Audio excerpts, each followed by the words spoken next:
Hanyuma nagira ngo dusome ibyakozwe n'intumwa ibice 13 umurongo wa 22 na 23.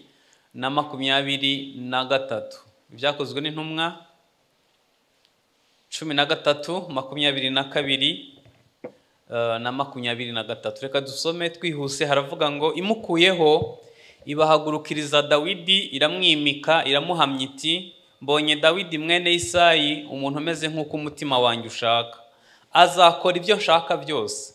Mu rubyaro rw'uwo niho Imana yakomoreye Abisirayeli umukiza Yesu nk'uko yabisezeranije. Amen. Dawidi ari mu bagabo nkunda cyane kandi nubaha, kandi n'Imana yaramwubashe, akomokwaho na Kristo Yesu. Murabizi ko Dawidi avuka Betelehemu mu nzu y'inyuma, ahantu hari mu bukene. Ubuhanuzi bwaravuga ngo nawe Betelehemu nubwo uri muto mu ntara ya Yuda, ariko muri bo hazavuka abami. Niko ubuhanuzi bwavugaga. Hanyuma Dawidi risobanuye umuntu w'igikundiro, umuntu ukunzwe, ariko ibyamubayeho byari ikinyuranyo cy'ibyo. Si ibyo nshaka kuvuga, ntabwo nshaka kugaruka ku mateka ya Dawidi, ariko ndashaka kuvuga ibintu noneho twakwigira kuri Dawidi. Amen. Ndashaka kuvuga ibintu bikeya twakwigira kuri Dawidi. Icyambere nkunda ko benshi mufite aho mwandika. Icyambere, Dawidi yari umukiranutsi. Imana yaramuhamije ko ari umuntu w'umukiranutsi. Dawidi yakiranuka ku gato na kanini. Mutekereze ko iyo yabagaragiye intama yavuga ngo hakwa intama ibura ndiyahura mu menyo y'intare. Uwo muntu ntiyari umukiranutsi. Abantu bose bakora muri banki hano, n'abakora ku makese y'abantu, n'abakorera abandi, n'abo waragijwe n'ibintu waragijwe, wize gukiranuka, Imana yahabwa icubahiro. Ntabwo dukwiye kubaho ubuzima bukiranuka bikaba intego. Icya kabiri, Dawidi yari umuntu yasobanukiwe imbabazi z'Imana. Mu buzima yabagamo hari ibintu byinshi byamusaba ko ababarira. Ubu hari abantu bicaye hano bafite abantu bananiwe kubabarira, kandi isengesho rya Data wa twese riravuga ngo tubabarire ibyaha byacu nk'uko natwe tubabarira. Yesu yaravuze ngo nimutababarira abantu ibyaha byabo, na so wo mu ijuru nawe ntazabababarira. Nigeze kubabwira hano ngo iyo ufite umuntu wananiwe kubabarira, murasangira mu buriri, muba muri kumwe, iyo uteze uramutegera, ubuzima bwose murabusangira, umutima wawe uhambiranye n'uwe. Kubabarira ni ukubohoka umutima. Dawidi yari yarasobanukiwe imbabazi z'Imana ku buryo n'igihe Sawuli yamuhiga mu buvumo, yakase ku mwenda we igice cy'umwenda, umutima uramujya, ajya gusaba imbabazi kubera ko yari yarasobanukiwe imbabazi z'Imana. Icya gatatu, ibyiringiro bye byose byari ku Mana. Mwene Data yatubwiye ngo hari abantu bafite ibyiringiro muri Amerika n'ahandi, hari n'abafite ibyiringiro ku bakomeye b'iwabo, hari abafite urubyiruko bagira ibyiringiro mu mbaraga zabo. Aba yumva nta cyamushobora, akomeye, agifite imyaka myinshi yo kubaho. Nta kindi kintu na kimwe cyemerewe ko tuciringira usibye Imana yonyine. Ibintu byose ufite mu ibyiringiro bishobora kugutenguha, ariko Yesu we ntazagutenguha. Hahiga umuntu ugufite mu imbaraga, hahiga umuntu ugushira mu ibyiringiro, uwo muntu ntazakogwa n'isoni. Ni byiza ko dufata ibyiringiro byacu byose tukabishira ku Mana. Icya kane, Dawidi yari umuntu yemeye gutozwa n'Imana, kwigishwa. Mutekereze ko ku myaka mike 16, hagati ya 16 na 18, yashobora kwica intare akica n'idubu. Yari umuntu yemeye gutozwa. Mwibuke ko yari umwana w'umunani iwabo, yari bucura. Aho kugira ngo atete, bamujyana kuragira intama ahantu mu ntare no mu idubu, ahantu muri risike, ahantu hagoye, ariko niho Imana yahisemo kwimutoreza. Agezeyo yaravuze ngo nubwo data na mama bantaye, Uwiteka yarantoraguye. Hanyuma abaho adafite icyerekezo, atazi igikurikiraho, aravuga ngo mba narihebye iyo ntizera ko nzabonera kugira neza mu isi y'ababaho. avugana n'umutima ngo umutima wanjye humura uzongera kubona ineza y'Imana. Nagira ngo nkubwire ngo ikigeragezo urimo niba kitari igihano kikaba kitavuye kuri Satani, emera gutozwa n'Imana. Hari ibintu Imana yemera ko bitubaho atari uko itwanga, ishaka kudutoza kuyiringira, ishaka kudutoza gukomera, ishaka kuduhindura abagwanyi beza muri Kristo Yesu. Cya gatanu, Dawidi yari umuhanga mu kuragira. Imana yaramuhamije kuko yari umuhanga mu kuragira. Kuragira byari ingabire ye, byari taraye, byari umuhamagaro we, byari impano ye. Reka mbabwire akantu ko ndashaka kukavuga muri kundeba. Mwari muzi impamvu tugongana mu rusengero? Nuko abantu batari mu mihamagaro yabo. Iyo umuntu ari mu muhamagaro we yuzuzanya n'abandi. Mu ndebere abantu bose ku isi basa na Desire, mbega ukuntu isi yaba ari mbiwe. Imana yishimira abagufi n'abarebare, ab'inzobe n'ab'igikara, ikishimira abazungu n'abirabura, abavuga menshi n'abavuga make. Ibyo bintu byose bigize ubwiza bw'Imana. Dukwiye kwishimira ubudasa tukabwizihiza. Kuba udasa n'umugore wawe ntimukwiye kugongana. Kuba umwe yihuta undi akagenda buhoro bigize icubahiro cy'Imana.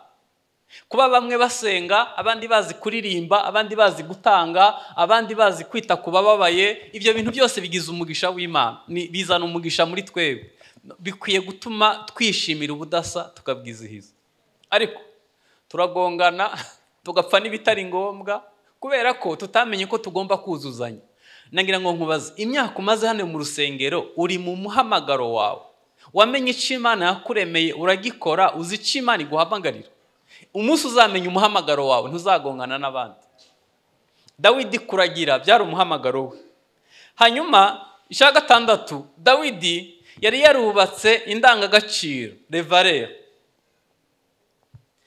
Igihe Sawuli yafatwa n'ibisazi, abadayimoni bagashaka umuntu umucurangira, bamuvuzeho indangagaciro 7. Samweli wa mbere 16:18 haravuga ngo nabonye umuhungu wa Yesayi w'i Betelehemu. Icya mbere ni umucuranzi w'umuhanga, ni umugabo w'imbaraga, ni intwari, ni umugwanyi, aritonda mu byo avuga, ni umugabo w'igikundiro, kandi Uwiteka ari kumwe nawe. Muzi ikintu kibishe? Ni umuntu uvuga ko akijiwe nta valeur agira. Niba nicyo kintu kibiha ku isi. Umuntu uvuga mu ndimi mu rusengero, ku isoko ugasanga tukana. Umuntu hano avuga ko ari mwene data, hanyuma yagera hirya ya Gerizo agatukisha Gerizo kubera ingeso mbizi. Ibyo bintu birabiha, bituma abantu bazinuka Imana, kandi Imana ari nziza. Kubera iki? Nta ndangagaciro. Dawidi ku myaka 16 yari afite indangagaciro 7 yubatse. Icya karindwi, Dawidi yari umuramyi. Dawidi yabagaho ubuzima buramya Imana, atitaye ku ntambara ahoramo, atitaye ku mibabaro ye, yize kubaho ubuzima buramya. Mwari muzi impamvu Imana yatubujije kwiganyira? Iyo wiganyira, hano hejuru y'impyiko habaho aside yita itonyanga. Iyi aside iba ifite ubukana. Imana yiremeye ibintu bibiri kugira ngo nuhura n'urupfu ubashe guhunga cyangwa ugwane. Niyo mpamvu n'abadamu batagira imbaraga nyinshi.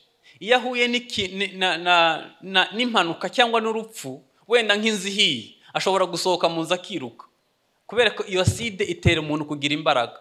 Ariko kubera ko iyi aside igira imbaraga nyinshi, ishobora gutuma uruhara ruza, ishobora gutuma imvi ziza ntazo wari ufite, ishobora gushwanyuza igifu, ishobora kugutera kanseri cyangwa diabete. Ingwara abantu bagwaye inyinshi zitewe n'umutima uhagaze. None ko kwiganyira bitera ingwara, urabishakaho iki? Ko n'ubundi bizakwica, yabitubujije azi impamvu abitubujije, urabikorera iki? Ubukristo bujya butuma twishima nta gishimishije kihari. Ubukristo bujya butuma tugira amahoro kandi turi mu mahoro make. Ukavuga ngo ubwo Umwami Yesu ankunda ndamahoro, no mu byago ndamahoro nzaririmba. niba kuba mu rusengero bitaduha kuruhuka no kurengera ibitugerageza, amaherezo tuzava dukora amakosa nk'ay'abandi bakora. Dawidi yari umuramyi kandi atari uko aguwe neza. Tujya tubona imfubyi n'abapfakazi mu rusengero bashima Imana, buzuye ubuntu bw'Imana, kubera ko Imana yabahaye icy'ingenzi kiruta ibindi, yabahaye Kristo. Kristo azana n'amahoro no kuruhuka no kugubwa neza, bigatuma babaho baruhutse. Icyamunani, Dawidi yagiraga ishaka ry'Imana. Dawidi yagira ishaka ryinshi ry'Imana, ntabwo yakunda kubona izina ry'Imana ritutswe. Umunsi yagiye ku rugamba agasanga Goliyati yasuzuguye ingabo z'Imana, yaravuze ngo uyu muntu usuzugura ingabo z'Imana ni muntu ki? Araperereza asanga ntiyakebwe, ni ukuvuga ngo ntiyavutse ubwa kabiri. Bivuze ngo Imana ntiri mu ruhande rwe. Aravuga atumva, Imana yatumye nica intare, ntica n'idubu, n'uyu arapfa nka kimwe cyo muri biriya, kuko ntafite ikimukingira. Muzi ibintu bitwahagiza, bitubiza icuya, ni ibintu bitakebwe, ibintu bitagira Imana mu buzima bwabo. Niba wiringira Imana, utinya abarozi gute? Tuzagicisha ntaco kizadutwara na hato, tuzarambika ibiganza ku bagwayi bakire, tuzafata inzoka. Niba wizera, ni gute utinya ipusi ngo ipusi yavuze ishonje ngo ndapfuye barandangije? Ikibabi caguye iruhande rw'inzu ngo buriya n'uburozi banteze. Wizera Imana. Dukwiye kuba tugira ishaka ry'Imana, tukagwana intambara nziza yo kwizera. Hanyuma Dawidi icyacenda yagiraga umutima ukwigwamwe abandi. Igihe yagiye kugwana na Goliyati, yaravuze ngo uyu munsi ndaguca umutwe, nkugaburira ibisiga byo ku gasozi. Abisirayeli, reka ndisome nk'uko rivuga, ni Samweli wa mbere 17:46. Uyu munsi Uwiteka arakungabiza, nkwice nguce igihanga, kandi ndagaburira ibisiga byo mu kirere n'inyamaswa z'inkazi zo mu ishamba, intumbi z'ingabo z'Abafilisitiya, kugira ngo abo mu isi yose bamenye ko muri Isirayeli hari mw'Imana. Mutegeze ku myaka 16 yari afite umutima wagutse ukwigwa mu isi. Dufite abantu Imana yahaye amafaranga, dufite abantu Imana yahaye ubwenge, dufite abantu bafite umugisha mu buzima bwabo, ariko bafite imitima mito idakwigwamwe abandi. Hari ahantu natangiye kuyobora, nasanze urusengero baragize projet yo kubaka urusengero, bagubaka imyaka 12. Twari dufitemo abagabo barenze nka 5 bashobora kujera nka miliyari 5. Akora projet ya miliyari 5 ikarangira mu mezi 6. Urusengero rusanzwe rutari ruhambaye cyane, bari bagubatse imyaka 12. Kubera iki? Ni bafite imitima ikwigwamwe abandi. Kuba abantu banyagirirwa hanze ntaco bibabwiye, urumva, ariko nabo banza batikunda. Uzi kugira ngo mu rusengero wicare ku ntebe no muri jaride ya idahaba, iwawe akaba ari heza kuruta mu rusengero. No muri jaride yawe hakaba hari intebe nziza y'igitangaza, mu rusengero ukihanganira kwicara ku gatebe kakuvuna umugongo. Kubera ko umutima wawe ntukwigwamwe abandi. Dawidi ku myaka 16 yaravuze ngo isi yose iramenya, icampa tukareka isi, Uburundi bwose bukamenya ko tusenga Imana nyama. Hanyuma ikindi, Dawidi yarazi gutanga ibintu bimuvuye ku mutima. Dawidi yatanga ibintu bimuvuye ku mutima. Yigeze gukora ikosa, abari ingabo z'Abisirayeli, Imana imuhitishamwe ibihano 3. Yanga guhitamwe na kimwe, aravuga ngo mpisemwe kugwa mu maboko yawe. Bibiliya iravuga ngo Imana kuko ari yarakaye iteza mugiga, hapfa abagabo 70,000. Ari haragenda ku mbuga yabuze ico akora, ngo ageze ku mbuga ya Oronani akubitana na marayika arimo kwica abantu. Ahitabwira Oronani ngo mpintama ntambira Uwiteka igitambo ndebe ko yadukuraho mugiga. Oronani aramubwira ngo ndazi guhera ubuntu, arangije avuga atoya ndazikugurira, sinatambira Uwiteka igitambo kidafite icyo kintwaye. Ikitanyeganyije umutima wawe n'uw'Imana ntikizawunyeganyeza. Ikintu cyose udatanze umutima wawe ubanze kunyeganyega ngo umenye icyo ukoze mu bwami bw'Imana, n'Imana niza kugusubiza nayo wayo ntuzanyeganyega. Dawidi yarazi gukorera Imana ibintu bimuvuye ku mutima. Niwo muntu yegeranyije ibikoresho by'urusengero kubera ko yari afite umutima uzi gukorera Imana icyo bivuze. Hanyuma ikindi, Dawidi yari yarubatse ubusabane bwe n'Imana. Sawuli yamuhize imyaka 10, yabaga haruguru y'inyanja y'umunyu, bayita inyanja ipfuye, nta mazi ahaba, yabaga mu buvumo. Aho hantu yahamaze imyaka 10, ariko ikintu gitangaje, mu busabane bwe n'Imana niho havuyemo zaburi zose dusoma yazandikiye muri ubwo buvumo ariho ari. No mu kigeragezo urimo uzahave wanditse ibitabo, uzahave wubatse imbaraga zizafasha abandi. Hanyuma ikindi, Dawidi yari afite iyerekwa n'icerekezo. Muzi impamvu ibintu bigenda nabi mu bihugu cyangwa mu matorero ni leadership. Iyo leadership itari nziza, mwene data yavuze akantu, niba mwakumvishe niba mutabyumvishe ntabwo mbizi neza, ariko ngewe ndemeranywa nawe 105% ku isi yose societe yubatse nabi n'abarokore. Yatubwiye ngo umusaza w'imyaka 60 yigana n'umwana w'imyaka 2. Igisirikare cyubatse nabi ku isi n'abakizwa, nico kirasa na hagati yabo kandi bapfuye ubusa. Uza abantu bapfuye intebe, ubundi intebe umuntu apfa n'undi intebe nico yiririyeho. Ngurumva ngo ntibanyubashe kuko afite ikirarane cyo kubahwa, ngo ntibambona, bakubonye baguhike. Dawidi yari afite ahava, yari afite n'ahayo, yari afite iyerekwa, yari afite n'icerekezo. Hanyuma ikindi, Dawidi yari umutoza w'abandi. Mwibuke ko yatangiranye n'abantu 400. Ikintu gitangaje, abantu 400 yatangiranye nabo bari imfubyi n'abahigwa n'abinuba n'abafite amadeni n'abafite intimba mu mutima. Nta muri sansiye, nta mucuruzi, nta muntu ukomeye yari kumwe nabo. Ariko aba bantu bagereranywa na mayibobo bari bababaye bameze nabi.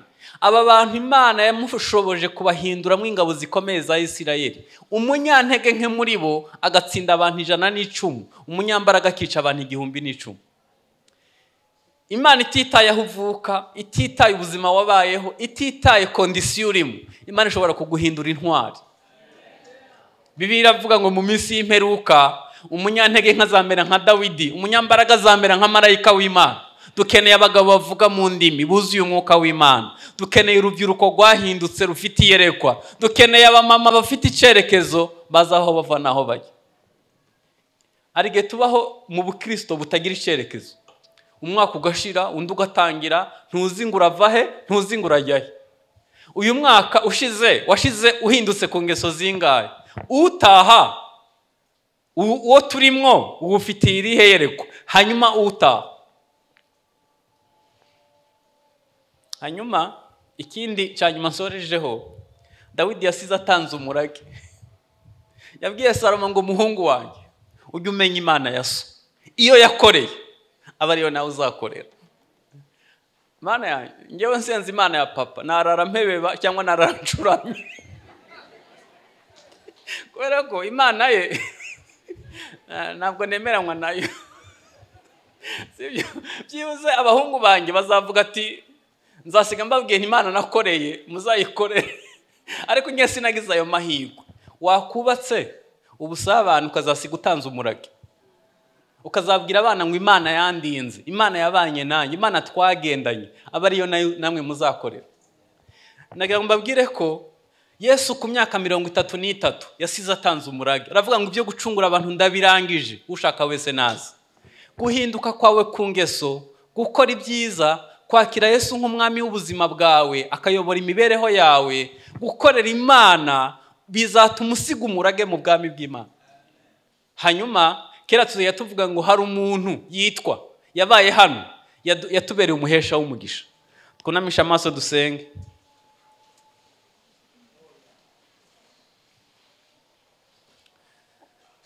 Ibimvuze 14 nibyo twakwigira kuri Dawidi. Sinzi niba muri iki gihe wowe societe yakwigiraho iki, cyangwa abaturanyi cyangwa abandi bantu.